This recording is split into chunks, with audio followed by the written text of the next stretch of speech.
You are still watching Good Morning Nigeria on the NTA network service. And now, as a prompt for our conversation on deradicalization of repentant Boko Haram terrorists, let's now take this background report as put together by Oyemi Ajayi.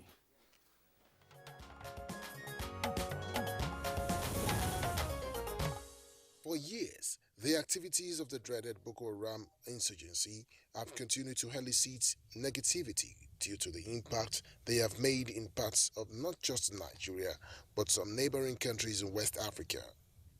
Worthy of note is the firepower by the military to checkmate and nip these activities in the bud, but the hydra-headed monster still resurfaces over time. Many would not forget in a hurry the killings, displacement and disruption of livelihoods in the areas affected, especially the northeast and other parts of the country, which some are still yet to overcome. In 2016, the federal government of Nigeria, through the Defense Headquarters, inaugurated the Operation Safe Corridor, which is meant to be a counter-insurgency approach aimed at rehabilitating low-risk repentant Boko Haram fighters and reintegrate them back into the society. The rehabilitation program involves vocational training, access to deradicalization and civic programs. Since then, Nigeria has continually recorded more number of repentant Boko Haram ready to be rehabilitated and reintegrated back into the society. Through the 16-week Operation Safe Corridor course, the government hopes to help low-risk defectors live again in the communities they left behind by teaching them to let go of extremist ideals. The repentant fighters undergo a profiling process and appear before a judicial panel to provide testimonies in order to help the military determine their level of radicalization. The program is also a soft strike at the terror group, an attempt to frustrate recruiting activities and encourage more foot soldiers to surrender. However, many have expressed their reservations about it, calling for the reformation of the Operation Safe Corridor, saying successful reintegration depends on the factors themselves and the towns being asked to accept them, even as they struggle to heal, which will require deep dialogue and cooperation. I don't subscribe to the idea of saying forget about people who are surrendering, all of them are criminals and the rest of it. What we need to do is to have a clearly defined national policy on how we deal with this, to ensure that everybody is sanitized, so to speak, before they are introduced into the society. As more ex-Boko Haram fighters express willingness to surrender and be reintegrated to the society, what is the level of acceptance from their communities after the devastating activities of the group? How sincere are these repentant militants? These are some questions guests on NTA's Good Morning Nigeria will be answering shortly.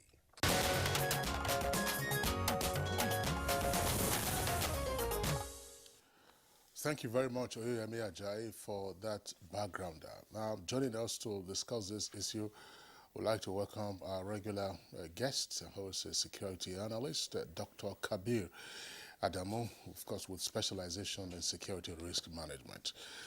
Dr. Kabir, delighted to have you this morning. Thank you, Kingsley. Good morning. Okay. Kieran?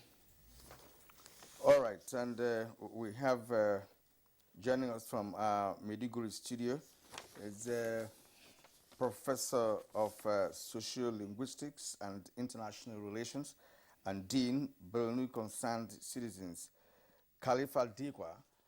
You're welcome to Good Morning Nigeria.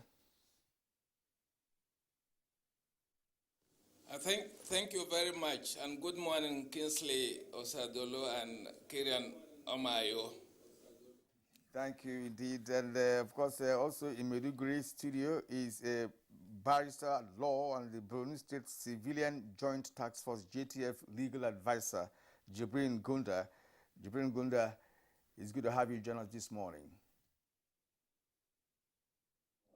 Good morning, Mr. Kirian and Kingsley. All right, gentlemen, once again, our pleasure to have you join us for today's conversation, which we should appropriately begin from Maiduguri, where our two guests were just introduced a while ago by my colleague Kirian.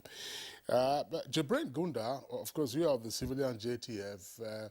What do we know at this time as to why many more Boko Haram terrorists in very large numbers, we understand, and that's again unusual from what we do know.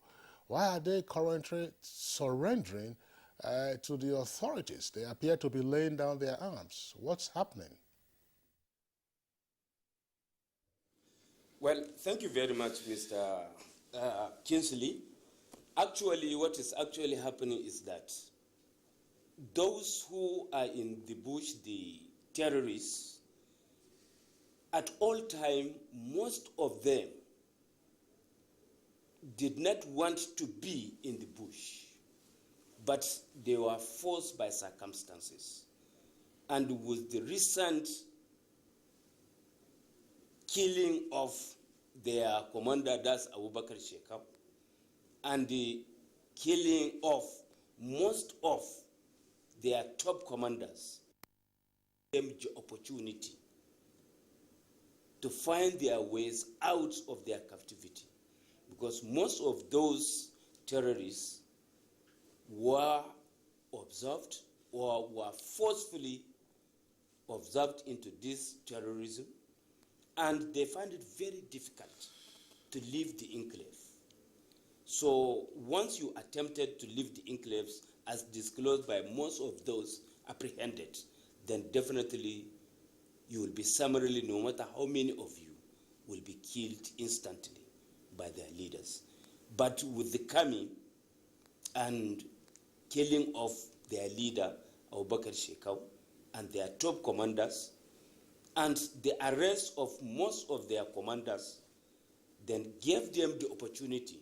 Those who were not actually Boko Haram terrorists, those who were conscripted, were always looking for an opportunity to come out. So this particular event gave them the opportunity to find themselves out, as being revealed by most of them. In fact, most of these terrorists are not much more deep into the bush, but they cannot come out because those terrorists have stations, people to be guarding them, watching them all along, so that they may not leave the enclave. So with this opportunity now, it has given them a good advantage and sort of how to escape and surrender themselves.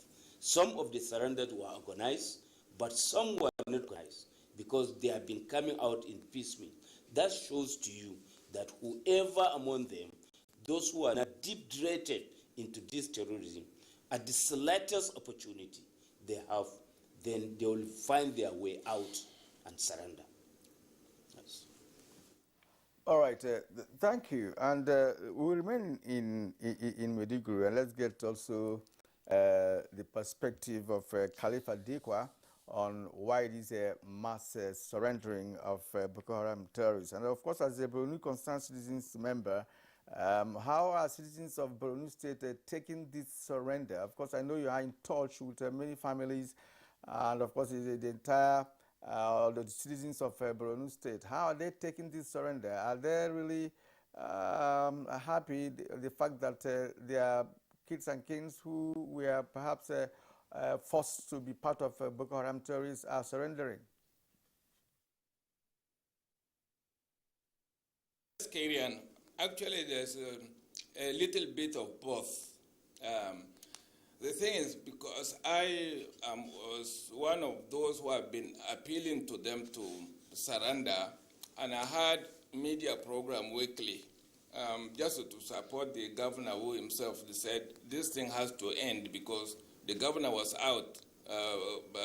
Professor Bana Zulum was out to just make sure that our people return to their ancestral home. And I was out, completely out, along with the military just to campaign. I was able to tell them that this particular ideology, the intolerant and terrorist, ruthless ideology, was a creation of the Caucasian intelligence. It was created by the Western intelligence and imposed on countries with resources. And therefore, Nigeria was one of the countries that being regarded as existential threat to certain colonial powers.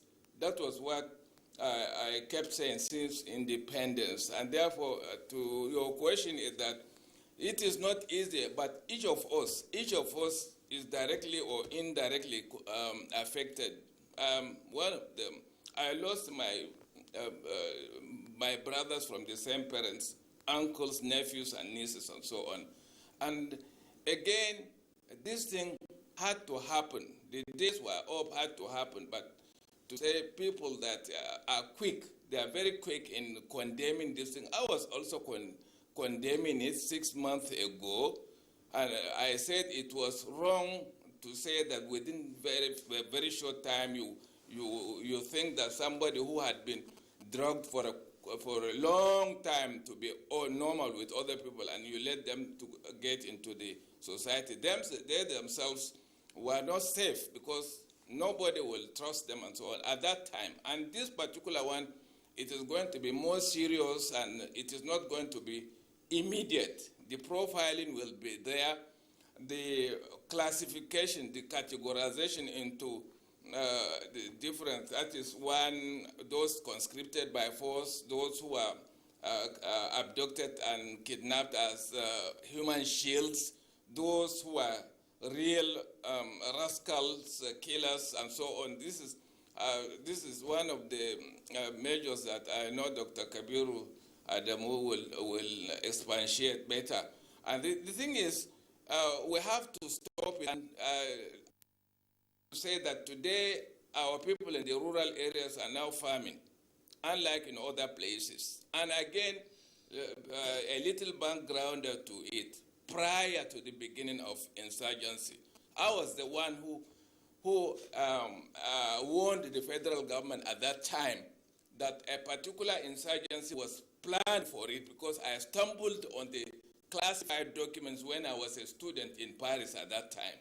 But they didn't heed my advice. Actually, those terrorists or Boko Haram within the government were actually harassing me for just helping the country to be ready. And they went ahead as government to weaken our military, to weaken our secret service, to weaken our police, by retiring the expert hands among them. Overnight, arbitrarily, they retired them for a flimsy excuse that they held positions like military administrators, ADC, as if those positions were criminalizing. That was a mere excuse. And then what do you do with a military without weapons? That particular government, again, moved the weapons, the heavy weaponry, from the northeast, particularly northern Borno, to southern part of the country, particularly Lagos barracks, where some of them exploded and killed scores of it. And that just they put it again, that people should be able to understand that it has to happen. And that particular scenario, that this insurgency ideology is different, the difference of name, it is the same as Al-Shabaab, the same as Taliban, the same as Al-Qaeda, the same as WIFA. It has to do with money, drugs, weapon, and deceit in the name of ethno-religion. Thank you. Professor Khalifa Dikwa, thank you for your opening comments. We'll return to you, gentlemen, in Maiduguri Network Center. Let's come back now to Abuja studios. Dr. Kabir Adamu, of course, you are here with us in the Abuja studios. We've taken you from our from our Maiduguri Network Center, where you have, of course, spent a great deal of time as part of your security risk management work. Listening to Jibrin Gunda, who is the legal advisor of the civilian JTF, now he says that what we are seeing, these are fringe conscripts of Boko Haram, according to him, who are taking the opportunity of the elimination of the Boko Haram commander and several other lieutenants. They're taking advantage of the absence of the organizational structure to disappear from the ranks of Boko Haram, but that the hardcore terrorists remain, in his opinion, deep in the forest. And those ones are not just surrendering yet. What is your reading of the situation, and what else should we know? Yes, a little bit of what he said is what I'm also hearing. I'll only add that there are other factors at play, not necessarily different from what he has said, but that may have added to the dynamics that have created where we are at the moment. One factor is the reorganization of ISWAP, that is Islamic State in West Africa province. We have to remember that it was a surge by that group that led to the death of Abubakar Shekau. That surge was reinforced by adherents or members of that group that came in from Libya. Now, after the death of Shekau, that group restructured, and from what we had, created about 4 what I would call protectorates within the Borno region, the Lake Chad Basin actually. And each of those protectorates was given to a commander. Now what they did after that is to go after members of the Jamaat al-Ahl Sunnah lil Dawat wal Jihad or Boko Haram and give them the option. Either you join us or you go back to the Nigerian military with a narrative that if you go back to the Nigerian military, they are going to kill you. And so what we don't know, and perhaps this is where the legal advisor's statement comes in, they chose to go back to the Nigerian military and, perhaps test what ISWAP told them would happen. And incidentally, that didn't happen. They were received by the Nigerian military, and so that encouraged others to also come in. The third factor, which is absolutely important, is the increased interdiction attacks by the Nigerian military under Operation Hadinkai. That played a factor too. What it did is to effectively block the supply channels of these groups. And so their camps, living conditions in the camps became more difficult. Now add that to the first factor, which is the absence of commanders. There was no direction, as it were. They have a challenge, no supplies in terms of food, medicine, all the normal things they would need to keep the camp going. It became a bit difficult for them. And so this combination of these 3 factors appears to have led to that, what we saw. Now, from my point of view, in terms of risk management, what kind of surprised me is why we were not ready as a country for something that we've been wanting. As far back as 2014, if I remember well, under former President Goodluck Jonathan, we did go to the United Nations to present our counter-terrorism approach. And under that counter-terrorism approach, there was this component for what we call CVE, countering violent extremism. And under that, there was the deradicalization and counter-radicalization components. So we had a vision. And then all of a sudden, that vision is materializing. And then, as it were, we weren't ready to make good use of what we actually wanted. And so the kind of responses I saw from several persons, including, unfortunately, a senator from that region, criticizing the development, perhaps because he didn't understand the dynamics and what was the objective of the program. It made one element that all along during the implementation of Operation Safe Corridor become obvious, and that is the criticisms from the local community. Perhaps in the course of the conversation, we can talk about the importance of strategic communication in a counter-insurgency operation and why the types of criticism against such developments like what we're discussing is counterproductive. All right, thank you. Now we are being joined by Professor Benjamin Ehige. Professor Ehige is the of the Psychologist Department, University of Ibadan. Prof, you're welcome to the program. Thank you. Good morning, and good morning, Nigeria. All right, Prof, let's get your own perspective as to the fact that the nation is now handling the issue of over 2,600 Boko Haram terrorists who have willingly surrendered to the nation. What's your perspective as to what may have led to their surrendering and how best to think the situation could be managed? Well, the first issue I may raise is I wouldn't know the extent to which it has been ascertained whether or not they are genuinely surrendering, or there are some hindering circumstances that is compelling them temporarily to surrender.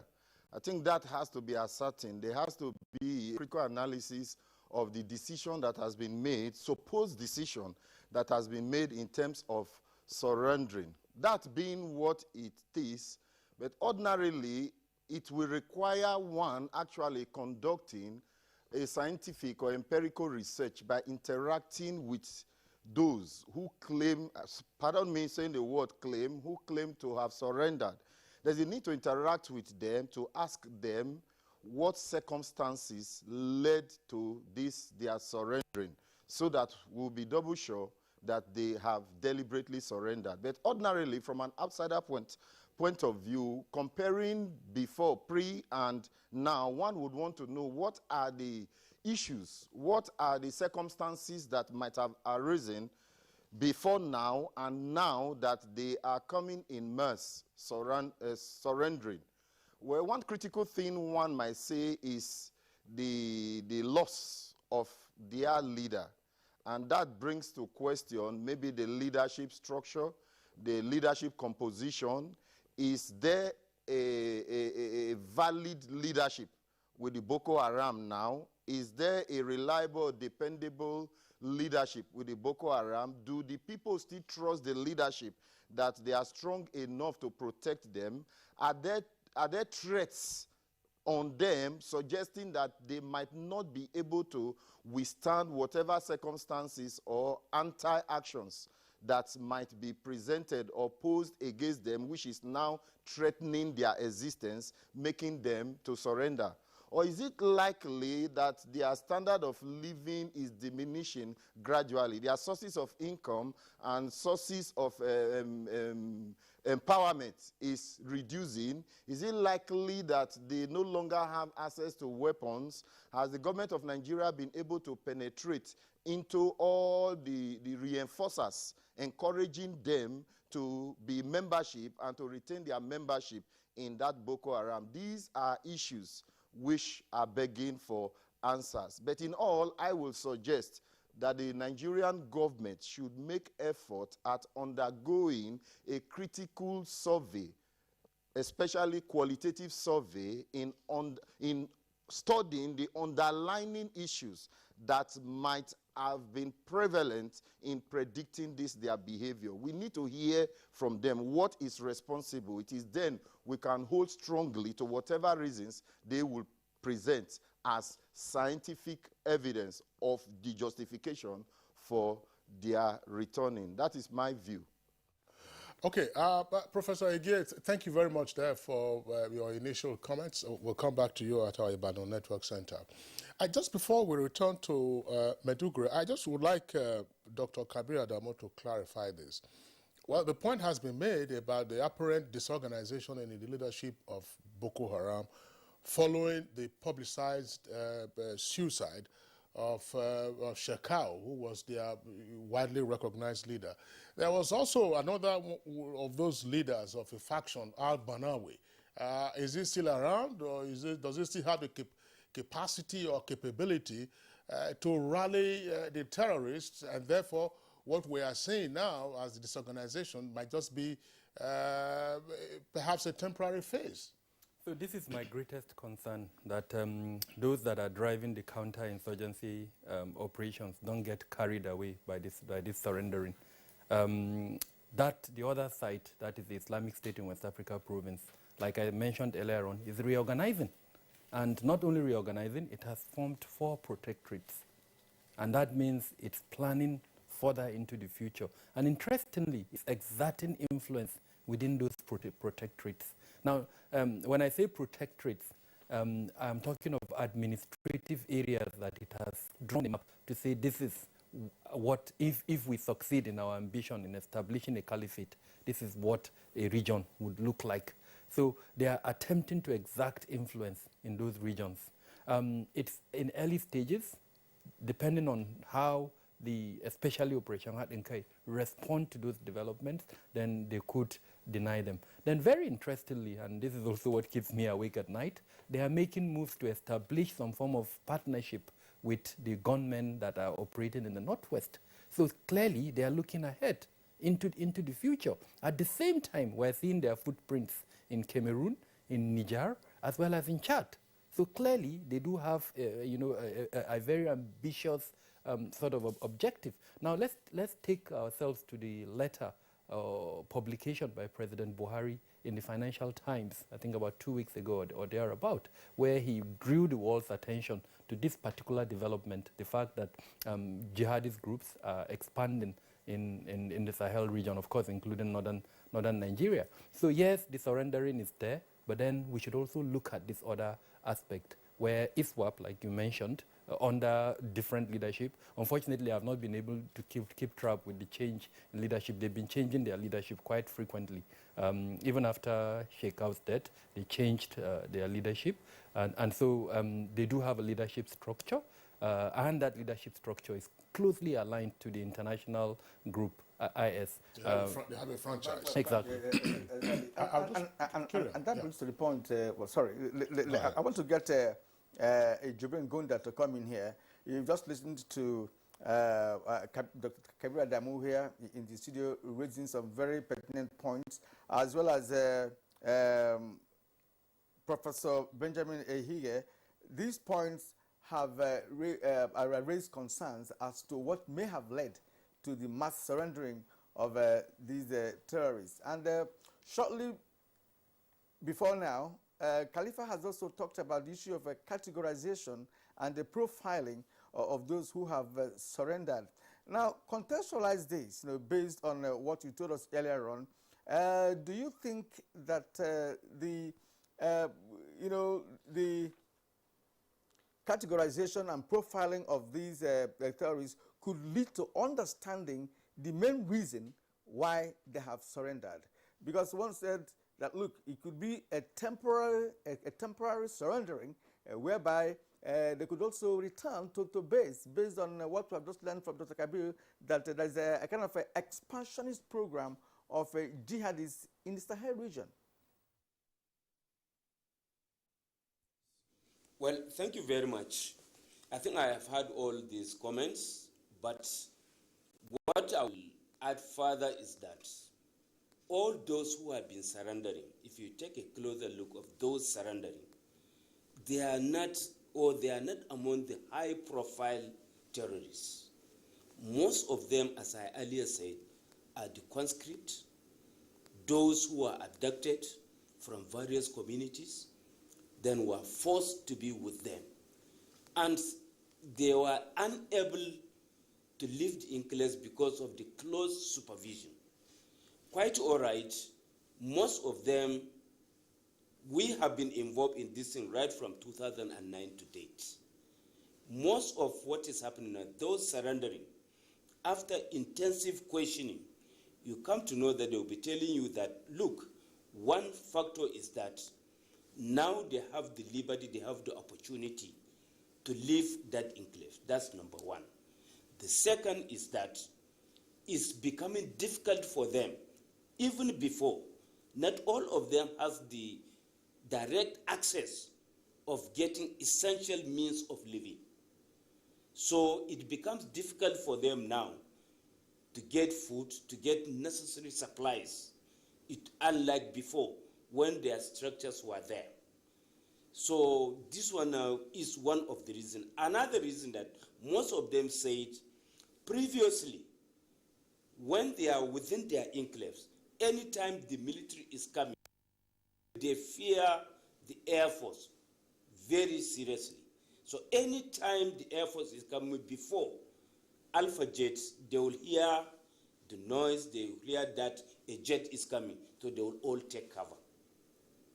But recently what they have been saying is that without any interest, they don't know where this firing and bombs dropping on them. So this one now has caused a lot of concern for them, and it has taken out most of their high-profile commanders. That one now has reduced the chances of the close marking they are having on them, because most of those conscripts did not want to be with the terrorists, but they were forced by circumstance.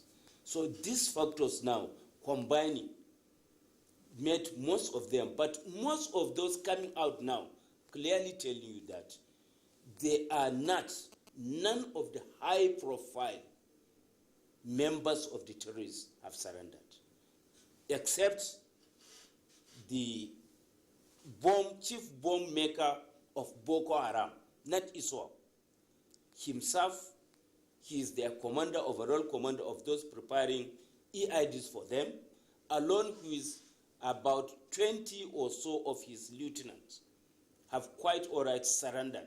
This one now is a very high achievement, and if they can properly be interrogated, then they will shed more light. Because based on what they said, most of those top commanders preventing them were taken out by the Air Force. Particularly, as one of them said, there was one strike that took out about their top commanders who were in a convoy of about 8 vehicles. Most of them were taken out.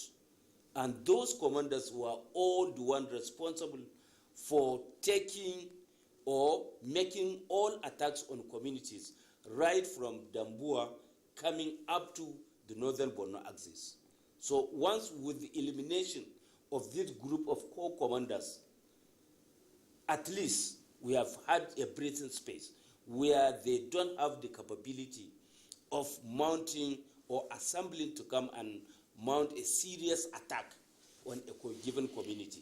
They can come out maybe in piecemeal, in bit, but all their attempt, they are looking for food, looking for necessary supplies so that they can quickly rush back into the bush so that they cannot be spotted.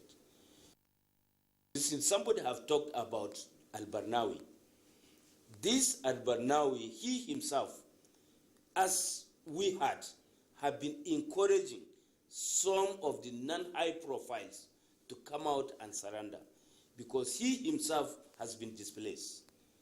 Because with the reason, as Dr. Kabir has said, with the creation of these enclaves, division into 4, we had that they have appointed other set of commanders right from Syria or from Iraq to take over. And that's what led to the displacement of Al-Barnawi and some of their commanders. So there are some infighting within them, which makes them to be very unstable and very, very skeptical. And most of them now are starting redrawing their plans as what to do. But their concern, major concern, is that will they now be accepted? Because on many occasions, travelers will be telling you, we met these terrorists. They will tell us, now our game is over. But how are we going to be accepted? Will you forgive us? This is where the issue of safe corridor will come into play. Initially, I have attended a lot of seminars on this in Abuja and other places. But initially, some people, a lot of people were skeptical. It is so because at a stage, some people, those terrorists who surrendered, they were kept rehabilitated. Particularly the most dangerous one among them are the females who still have their loyalty to their husbands. But about 24 or 48 of them were once kept in Maiduguri. They were rehabilitated. One will be thinking that if you allow them, they will directly go to their families. But our dismay, all of them went back to the bush. But the core problem of these women and others is that by the time they went back to the bush, they will come to find out that most of their husbands that they want were eliminated. So these are the sum of the factors that will make them very difficult for them to continue staying. Thank you very much. Well, thanks a lot, Jibrin, for the insight that you are providing. But there's one line that we will interrogate further on in the course of the conversation. But I just, again, would like us to probably get a wider view of the repentance and surrender of, shall we now say, the fringe conscripts of Boko Haram terrorists. 3 states in the northeast were said and to have been heavily impacted by Boko Haram activities. Borno, of course, is the epicenter. Yobe is also there, and Adamawa was also part of it. Now, are we also seeing Boko Haram terrorists, fringe elements, who are surrendering in Yobe and Adamawa states, or is it just a Borno event? Professor Dikwa, what do we know at this time?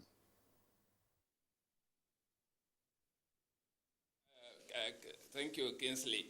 The thing is, actually, whatever we are going to do, we are eventually going to come to the table in order to negotiate, to have dialogue with the insurgents. And we have to start it somewhere.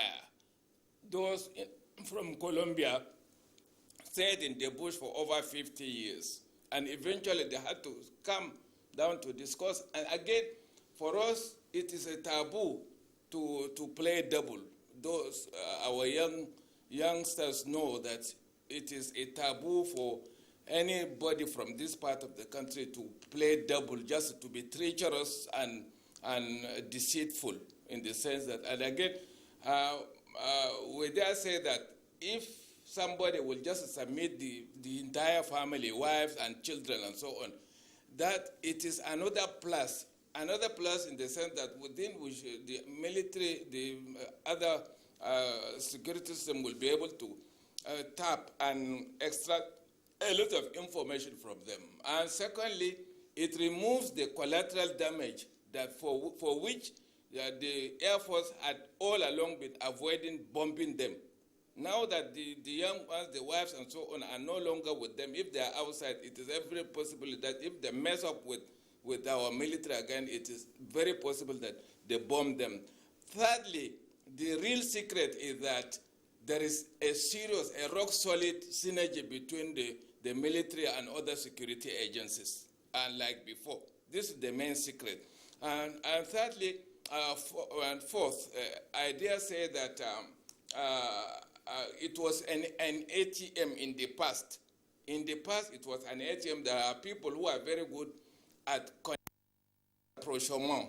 Any rapprochement, they were against it because it was just like an ATM for them to draw money. They never wanted this thing. And then the media itself, sometimes, these guys are good at a media campaign. And I hate to always share their video because they can tell a lot of lies in it, and to make them look bigger and more organized. To me, it's just, they remain ragtag, and the military are just being a little bit careful because it is happening among Nigerians, and they are just to avoid collateral damage that military has not been able to, even to spray things that eventually they will slip off and then be caught like rats. And if with the surrender of their children and daughters, and if they don't come, eventually the military will take up. And we have a military. Some Nigerians are very good at denigrating our military. The armed forces of Nigeria, our security service, the police, based on the track record in other peace missions abroad. And they remain one of the 3 best military in the continent. And some of us academics and so on are also good at looking at the negative side of it. And we have to start this somewhere. We invited them, we called them to surrender, to forget about this war. Again, it may be possible that with the launching next Tuesday of the new A29 Tucano, there was any possibility that they will be taken out. That was also psychologically can boost the morale and of the military, that our military had always avoided doing this thing collateral damage. Otherwise, it wouldn't have taken more than 2 months to finish this thing. And again, the synergy. Right now, the synergy, as I earlier said, I talked to the people of Niger, to northern Cameroon, to Chad, even before coming. our people are now going back. They are farming a relative peace in the territories, and therefore having a portion, a part of it, is enough to gather enough information, and it is an opening that if these ones are treated well, treated in the sense that nobody will agree that they be allowed to go back without going through the profiling and so on, possibly keep them in another country far from those who were from the victims. I earlier said were victims of so on.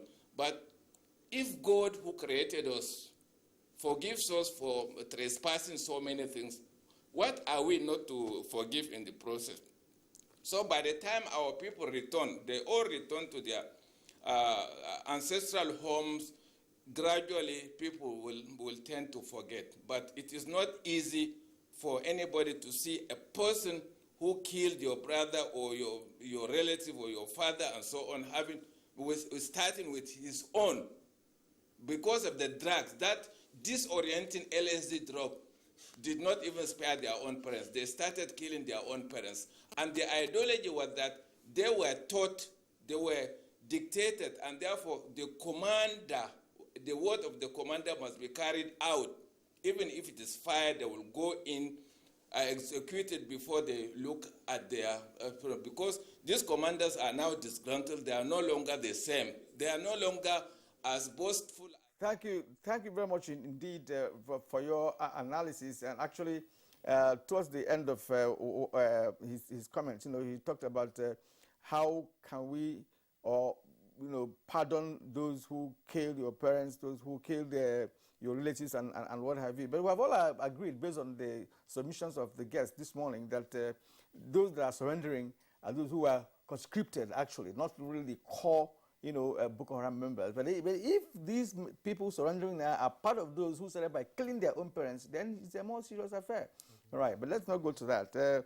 Let's come to you again. We'll get to it at some point. Dr. Kabir Adamu, Kinsley asked the question earlier on as to whether those states that were impacted by Boko Haram insurgency are getting people surrendering from Adamawa and Kebbi. Now we'll hear, and Yobe, for instance.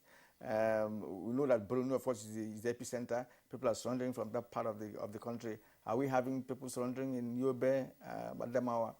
So the database of my consultancy keeps records of these issues, including the surrendering. And what we have seen is a pattern. Borno has recorded more surrendering than any part of the Lake Chad.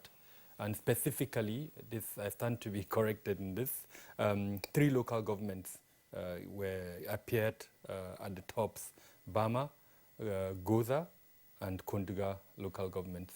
More surrendering occurred in these 3 locations. And it's not difficult to determine why. The basis, if I'll use that word, of especially Jamaat al-Ahl Sunnah lil-Dawat wal-Jihad is in Sambisa forest. And these are locations that are surrounding Sambisa forest. And so naturally, they will come out from this forest and the military will but take I thought they have a central command, in Sambisa forest. Do we have these terrorists in forests in Yobe, or in forests in Adamawa? So the fringes, Sambisa forest runs through this state that is where a part of it is, so like northern Adamawa, Madagali, and I think Michika, if I remember well, close to Sambisa forest. And so you have incidents too occurring in those locations, and you have a little bit of Boko Haram members. They have bases in those places. It's one base, but because the forest runs through those states, and including the border area between Borno and Yobe, you now have some of these groups entering there to carry out attacks. And then I haven't recorded, at least in my database, in Adamawa and Yobe, that type of surrendering. But interestingly, in Cameroon and in Niger, we have seen significant surrendering too, but not as high as in Borno State. Kirian, I know we'll go to Professor Higgie in Ibadan, but while we are still on the military aspect of this, the point was made earlier. Jibrin emphasized that point, to say that part of what we are seeing as a causative factor for the fringe element surrendering has to do with the impact of the interdiction by the Nigerian Air Force and, of course, the Nigerian military, and then, of course, the cooperation amongst the services, which is why a number of the commanders have been taken out, their bases destroyed, X, Y, Z. I'm just wondering, I don't know how we can validate this, because before the change of the service chiefs at the beginning of this year, we used to have on news reports, video clips of sorties carried out by the Nigerian Air Force, destroying camps, and then you will see some of the terrorists scampering out of the points that had been strafed. If those air sorties did not result in the surrendering, how come, and assuming that those sorties were the ones that actually took place, how come it's not a factor in the surrender that we are seeing now? A couple of factors, and you know, it's serious business, but unfortunately, I'm laughing. Professor Khalifa mentioned ATM. I'll call it the political economy of the funding of counterinsurgency in Nigeria. So many stories were reeled, and we're seeing the reality today. Yes, those sorties took place, but one factor that has changed, and I'm very happy that also Professor Khalifa mentioned it, the synergy between security organizations. No matter the number of sorties you drop, if the coordinates of the bases and the camps and the supply routes are not in synergy with what you are doing, then you are just wasting those sorties. So I'm hoping, I do not have that information at my disposal, that the synergy that has improved, and I mean it's on record, the National Security Advisor mentioned this during a recent press briefing, and I'm hoping that that synergy has led to an improvement in targeting by the Nigerian Air Force. What I know for a fact, based on atmospherics that my consultancy is monitoring, is that the living conditions in the camps of these groups have become extremely difficult because they've been blocked. Okay.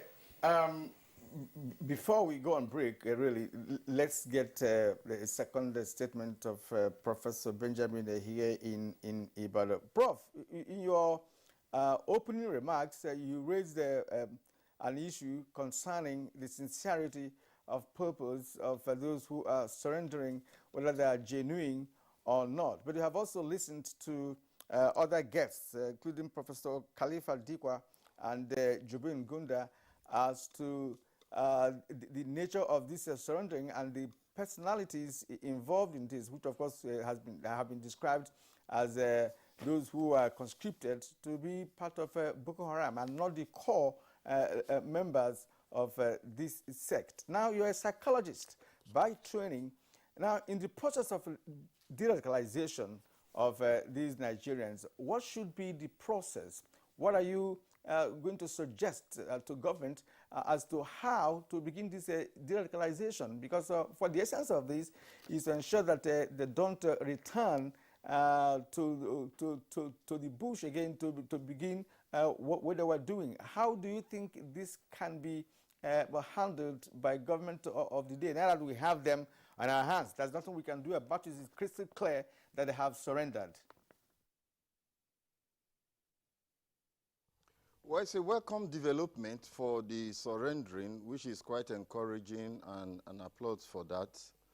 Well, in terms of how to handle the surrendering, it has to be in two parts. One on the parts of those who are surrendering, and the other is on the part of the community where they emerged. On the part of those who are surrendering, there is the need to carry out psychological analysis of these persons. It has been mentioned before of the profiling of the persons, at least trying to understand some issues, some behavioral dispositions of these people. But considering the facts of what they have passed through, in the first instance, like has been said, it wasn't a voluntary action they took that got them into this act of terrorism. But in the course of belonging, socialization had taken place. And that socialization might have affected seriously their cognitive disposition. And with the lot of killings and deaths running from one destination to the other, it certainly would have affected them psychologically, especially their mental states and their emotional states. Definitely, they would have suffered from trauma. Now, my advice or suggestion, therefore, is that for us to have a good deradicalization program, there is the need to carry out psychological tests of these persons. And the psychological tests would require adequate analysis of their mental state to discover, to diagnose if they are presently having some psychological disorders. If they are, then it has to be treated, or they have to be treated before we can accept them as people who can now live their normal life. Because the lives they have been living in the forest is not a normal life. And as such, if they are to live a normal life, you have to understand their present state. Emotionally also, they would have been affected. Now, if they voluntarily surrendered, there will be a lot of cognitive activities taking place within them. There will be the feeling of regret. There will be the feeling of depression. There will be the feeling of self-harm, tendency for self-harm, when their conscience starts haunting them of the ills that they have done. So there's the need for an analysis to be carried out. Then emotional dispositions. It would be traumatic to them. It's like they have been brought to reality. There will be the consistent tendency of having a reflection of what they had passed through, what they have done, and possible consequences for their action, especially with religious indoctrination of consequences for such actions. So all this will totally make them not to live a normal life for now. Now, for them to be brought back to the normal state of living, a lot of analysis has to be done, which will now lead to psychotherapeutic intervention into their psyche. And this psychotherapeutic intervention could call for cognitive behavioral therapy, whereby first we have to work on their cognitions, you have to work on their emotions, you have to work on their feelings. Now, apart from this, prior to this time, the lives they have been living has been that of dependency, whereby, in a way, their food is provided for them. What they needed, they are usually provided for them, although not sufficient. But now, with this action of surrendering, they would be expected to live alone or even to live with people. They need to fend for themselves. They need to be empowered economically. And one way they can be empowered economically is by engaging them in vocational training. And for them to be engaged in vocational training, we need to identify their vocational skills. Here again, the psychologists will need to assess each of them so that you can identify their vocational skills. From the result of their vocational skills, you can now begin to part out the type of vocations that they could be trained on. So such training would help them to live independent life. Now, apart from this, after they have left their location for the deradicalization program, the camps or wherever they are kept, they are supposed to go back to where they came from, to the community where they came from. That's another challenge. Within them, psychologically, they feel that they have done wrong. Will they be accepted back? In terms of their conscience, will they have that conscience of going back to a place where they have had a lot of destructions? The people they are expected to meet, will they be willing, accepting them back? More so that they've caused a lot of destruction, even physical destructions, apart from human destructions. Now, those physical destructions that have been made, have there been a restoration of such that could, to some extent, reduce the negative effect and negative perception of these people? What about the community we are coming to meet?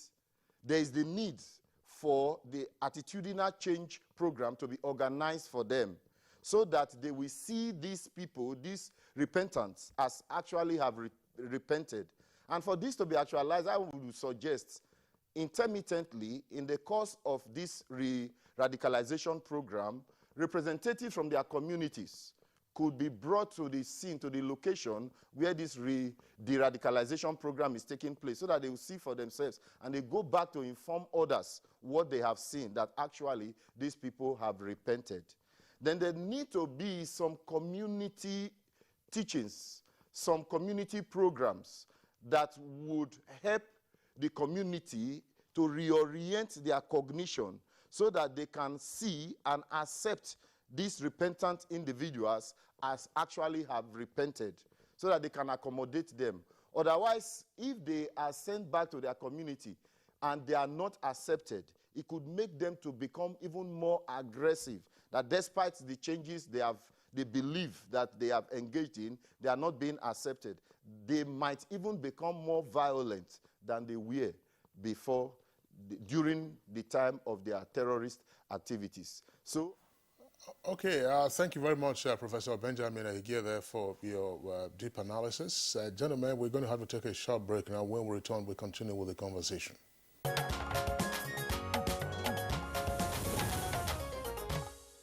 You're welcome back and still watching Good Morning Nigeria on the network service of the Nigerian Television Authority. Let's return to Jibrin Gunda in our Maiduguri Network Center. He's legal advisor of the civilian JTF in Borno State.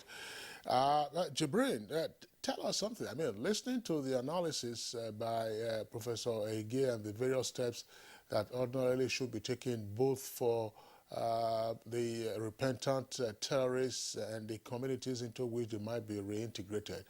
Right now, what is the mood amongst community members? Yes, it is one thing for government officials and other agents and agencies to be saying, we want to get these persons back, we have debriefed them, we have de-radicalized them. But the former terrorists, they have relatives, and the memory of the havoc wreaked by the organizations, that's to say Boko Haram as an organization, those memories aren't being erased almost immediately. So how much of a challenge is this likely to pose to the reintegration process? And how prepared might stakeholders be to confront these challenges? Thank you very much, Mr. Kinsley. Well, as of now, as you have earlier been saying, Borno State is the epicenter of this BH terrorism. And in fact, all along, what the executive governor of Borno State have been saying is not only about the repentant Boko Harams, no, but those who are displaced. First and foremost, those who are displaced must at least be given the little comfort they deserve. Yes. The government on its own cannot be shouldering everything. My governor has always been saying government cannot provide everybody with anything, but the basic thing, as we know our communities, we are all rural farmers. In as far as these communities will be able to relocate back to their ancestral home, then they will engage in their agricultural processes that they have been sustaining themselves, then keeping the little animals, which will supplement what they are doing. But the question now is, Mr. Kinsley, how do you take them back? Let me tell you, as I earlier said, I have been facing these challenges right from 2009 to date. It will be very pathetic for you now to know, if you are in Maiduguri, you know the Maiduguri, take you away from Maiduguri now to Damboa, a local government, to within Borno State. It's just about 4 kilometers. Prior to the insurgency, from Maiduguri, what we call Mulay Hospital, then there's immediate community called Dalwa. Apart from Dalwa now, Borno State government is building about 1,000 housing units to make sure that those who are displaced, who are first resettled, give them the little comfort. Apart from Dalwa, there's a proposal for such settlement to be done. It's a very big place called Blabli. There too, my governor has proposed about 1,000 housing units, at least to give them comfort and to give them sense of belonging. Apart from these places, in between this area, right from Maiduguri to Damboa, prior to this insurgency, we have over 50 to 60 villages where there are various settlements, communities are bumpering, they are doing everything. They sustain themselves. But as of now, you cannot see a single settlement. All these 50 to 60 settlements have been wiped out, have been destroyed. There is no single building. There is no how Borno State government will be able to resettle or to recreate all these villages, give them the little comfort. How do you take them back? You have at least to get shelter for them. And all this heavy burden cannot be undertaken. So once this program will be done, I think the best thing we'll do is that for now, those repentant Boko Haram are being catered, being taken care of in the various rehabilitation centers. Then let the federal government come in, assist the most affected area, particularly Borno State, with the little resources the government is doing. Then we at the federal government to come in at least, okay, let's assess which communities, where and where do we come in at least provide little comfort to those who are there. Once they are there, then this process of reintegration can be there. But in as far as somebody who has been displaced, his ancestral clan have been completely been wiped out, then where are you reintegrating these terrorists in, repentant Boko Haram fighters? Where are you taking them? Are you leaving them in the bush? Those villages will have to come out. And categorically speaking, as an indigenous of Borno State, there is no how my government will be able to create all these structures. You have indeed raised a very pertinent issues concerning reintegration, resettlement of those who have been displaced, and what have you. One other issue raised by our guests in Ibadan is that of skills acquisition for these persons who have now surrendered. And I'll go to Professor Khalifa Dikwa very briefly, sir. But very briefly, sir, how would this process begin, reintegration, skill acquisition for those individuals who are now who have now surrendered and now about to be reintegrated into the society? Very briefly. You have said it. The campaign should go through the traditional leaders, and then the support from federal government to the state in terms of skills workshops and so on, places and so on. And again, like, this is Nigeria's own. Some people among the elite, sometimes they are irritating in that they don't see anything good in this country. To me, it's the best country. They think that Nigeria is the only country, to me, apart from what happened in other places. Insurgency, the same thing with different names. And Nigeria is the only country with that did not invite the Caucasians to come and do one good thing and destroy 9 others. They did not. It is only Nigerians doing. And these Nigerians, the military under the impeccable leadership of CDS General Lucky Irabo, you have the Chief of Air Staff Amao, the Chief of Army Staff Farouk. These are people who have been in the field. They know the thing. They know it better. And therefore, to me, the carrot, the stick and carrot should be maintained. The stick and carrot should be maintained, that they should bomb them if they refuse to come out. And that they now know that it has nothing to do with religion, because the other time we were invited by the Swiss embassy, there was a district head from Adama who came out and said, among them there were no Muslims and so on. Actually, there is nowhere, no holy scripture that said kill people. They have never seen destructive people like this one. They are so terrible and destructive because they are maniacs. This thing has they have been taking these drugs meant for suicide operations. And therefore, I think the way to go is to sustain it, disrupt them. And in order not to filibuster the little advantages that we now have, let us look at the positive side, that we are likely to succeed, and that the funding is no longer coming from outside to them because of the starvation. And those countries are on their own now. They have economic problems themselves. And Nigeria as a country, I would like to say the foreign ministry in particular, if that particular country that sees Nigeria as a threat should be able to invite the ambassador to show disdain that we are not happy about these activities. And therefore, I think the way to go is going to work resettle the IDPs first. Imagine all my villages, including where I was born, in Dikwa, Marti, and so on, completely destroyed. There's nothing, no farmland, no villages, but completely destroyed.